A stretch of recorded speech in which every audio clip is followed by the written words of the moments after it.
According to all known censuses and historians, a town named Braxton never existed in Alabama, at least not to those who have never researched it, and certainly not to those who don't believe in tall tales or ghost stories. There are no public records of anyone who had ever lived in a township with that name, and if you ask any professor or public official if they know anyone or have ever been to a town called Braxton in northeast Alabama, they might laugh at you, or less embarrassingly, look at you weird. Braxton was believed to be a small town located in the foothills of the Appalachian Mountains, rumored to have been somewhere between Gadsden and Reese City. This town has been known to locals to be an urban legend. It's something grandmothers would warn their children about when they went off to play in the woods. "Don't be looking for any Braxton ghosts now," they exclaimed. "You won't come back home if you do." Much like the town itself, the people have become lost to time. If you look for any public record dating back to at least 1920, by 1954, there were to have been at least 3,014,000 people living in Alabama. If this town were to have existed, there would have been an additional 3,000 added to that total number. But since no public record exists of the town and its people, that statistic is futile to add.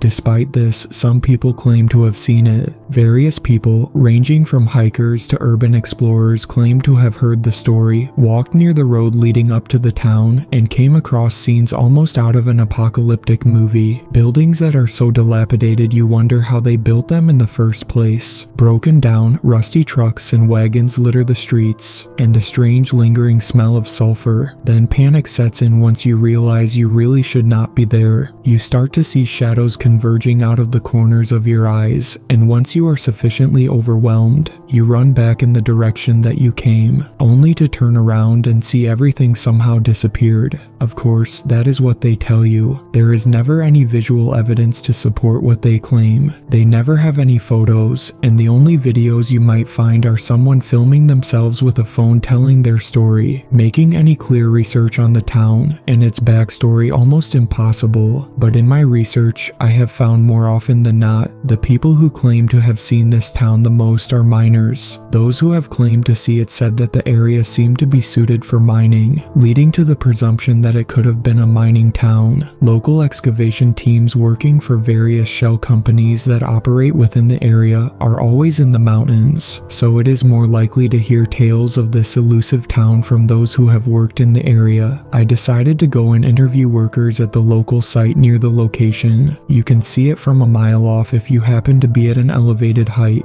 My office is so I can see pretty much everything surrounding the county through my window. I emailed the HR office of the company explaining who I am and what I did, and then got a pass to visit the site. The area was particularly beautiful. The sun made the green on the trees pop, and the brisk, windy air made me feel some level of comfort. I had my camera in my backpack, so I attached my telephoto lens to get a quick picture of the side of the mountain that they had carved out. It gave off some sort of oppression, as if it looked down upon me. It felt as if someone or something was staring back at me as I looked toward the cliff the mountain broke off. In the plant, there were processors, conveyor belts, large containers of rocks, and other assortments. Men and women in hard hats chipping away at rock and running drills. Nothing of interest to me, although the various caves on the side of the mountain looked quite explorable. It was around lunch when I sat down with a few of the workers and explained my topic. Most of them sort of snickered at the idea that I was presenting them, although there was one who was willing to talk to me. He was around the age of 30. You could tell he was tired by the large cup of coffee he had and the bags under his eyes, but he was nice enough to oblige me with some conversation. "My grandpa used to hunt out there," he said. "There were some locals who thought he was crazy going by himself, but he enjoyed the peace and quiet.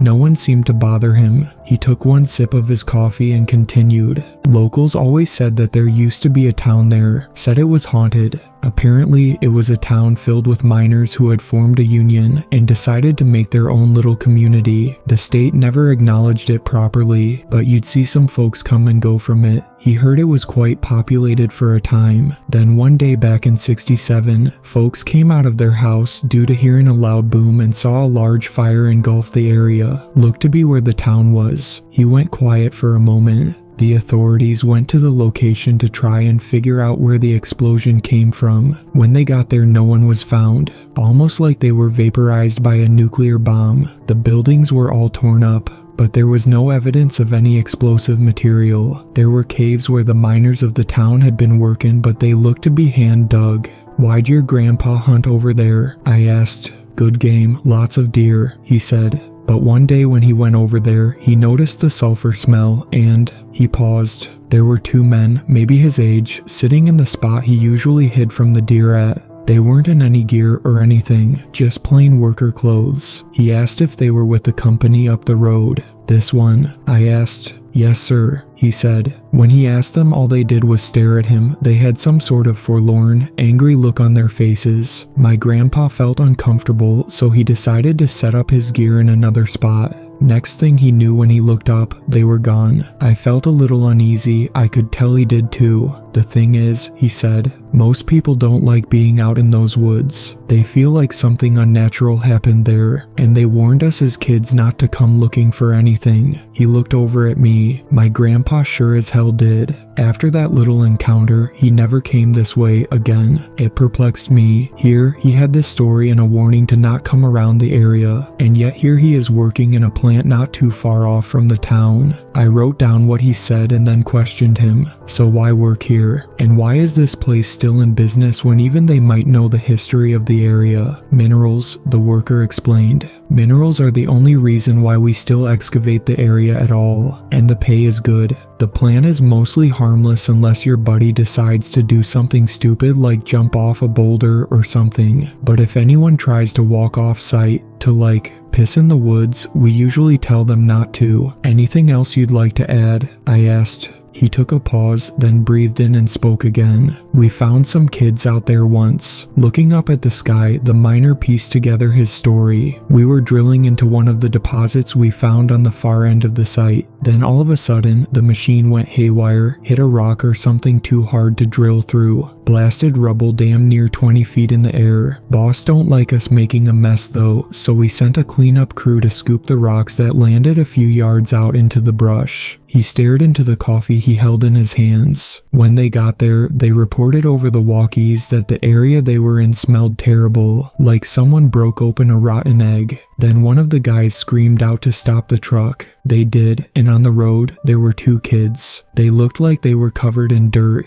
Eyes as blue as water when you look close enough. One of them was holding a teddy bear that looked like it was from the '60s, give or take." He took a sip, then continued. "They asked the kids if they were okay and if they were caught in the blast. But instead of answering, they ran off into the woods. One of the guys chased after him and happened to cross the rubble, but we couldn't find the kids, so we started cleaning up. We found that same teddy bear buried underneath one of the piles." His eyes were filled with a cold fear. He glanced back up at me. "Whatever it is you may think you'll find out there, you won't. And if you do, I can't guarantee you'll like what comes staring back at you." I nodded. Ghosts are a common fairy tale in the South. People from all over have sworn to have seen them. The relative area in which the miner found the kids, as well as the smell of sulfur, led me to believe that he had happened to come across an area of Braxton, or at least it was enough of a coincidence for me to conclude that fact. Looking back on this now provides me with a bitter sort of irony due to my skepticism, as I never heeded any warning from anyone to stay away from anywhere due to the nature of my job. For the sake of my research, I decided to travel to the area myself. It was around 5 in the afternoon. I knew that the miners should have at least gone home for the day by then. I drove my car to the area and parked near the front entrance of the plant. I grabbed my pack and went to the area where they found the kids. In that spot was a little clearing and what looked to be a path. Against my better judgment, I decided to walk it. The path was long and winding, a dense wall of trees on either side. I almost thought that it would never end. Then I smelled the sulfur. It hit me like a punch in the face almost. My eyes started to water as I inched deeper into the woods. I happened to have an N95 mask from when the pandemic first occurred, still in my pack. I broke it out and continued forward. When I finally got to a clearing, I saw what looked to be like buildings. They looked to be covered in a moss-like substance. Said substance was now covering the path I was walking on. I couldn't believe my eyes. I had made it. This town so elusive, people speak of it like it was the state's own personal Atlantis, I had finally found.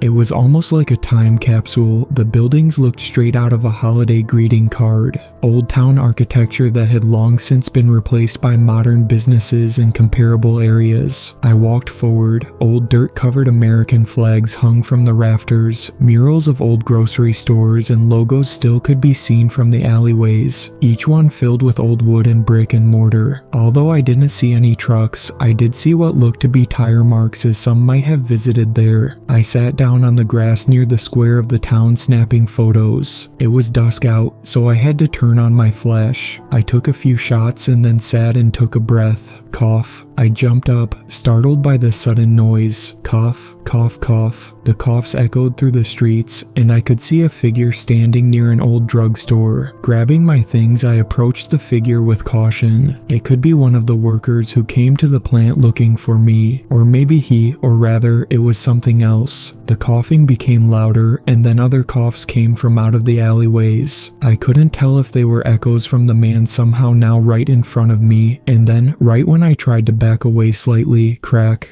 I stepped on a branch. The figure stopped coughing. It slowly tilted its head up. I had been caught. I don't mean to intrude. I'm a journalist, I said with a trembling voice. I just came by to grab some photos. Photos. The figure repeated back to me. I started to back away even further now. The figure turned its head toward me. The smell was even stronger now as I gazed into the figure's eyes, or lack thereof. Where there were supposed to be eyes, there were black voids. I could tell now it was a man. His face was covered in brown dirt, with cuts running all up and down the face, still freshly bleeding. His body was mangled, almost as if it had fallen off of a cliff. He had turned to face me properly now. Photos, he bellowed, now following me as I backed away. As I turned to run away from this abomination, I started to see even more bodies, some young, some old, all come out of the surrounding buildings, each with the same physical deformities as the thing right behind me had. They all converged into one mass group and started to chase me. I ran faster than I had ever run before, praying to whatever God above that was witnessing this, that they would not catch me. All the while, the mass group of abominations chanted rhythmically, "Photos, photos, photos." They shouted and roared, matching my speed, even though some, when I turned to look, had legs that looked bony and malnourished. In that crowd, I saw the two children the miner described to me, equally as ugly and decrepit as all the rest.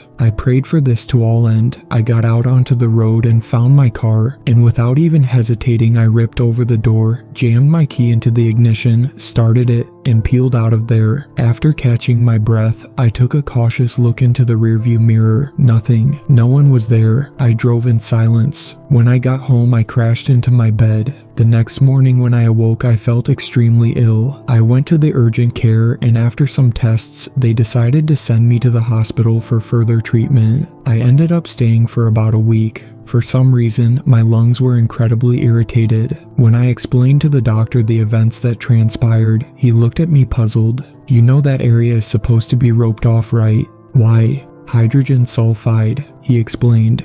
"The EPA found the place was contaminated with the stuff. It smells incredibly bad and causes major irritation to the lungs. With all that running you did, you probably were hallucinating." When I got home from the hospital, I decided to take a look through my camera roll. I needed some sort of confirmation that this experience I had was real. I took a look through each of the photos. Nothing but trees. Every single one I looked through, tree after tree after tree. This couldn't be right. I thought, there was a town, there were those people I saw, it had to be real. Then I took a look back at the first photo I had, the one I had taken the day I visited the plant for the first time. I stared deeply into it. There on the top of the mountain was the same figure that chased me on the edge of the cliff, staring right back at me.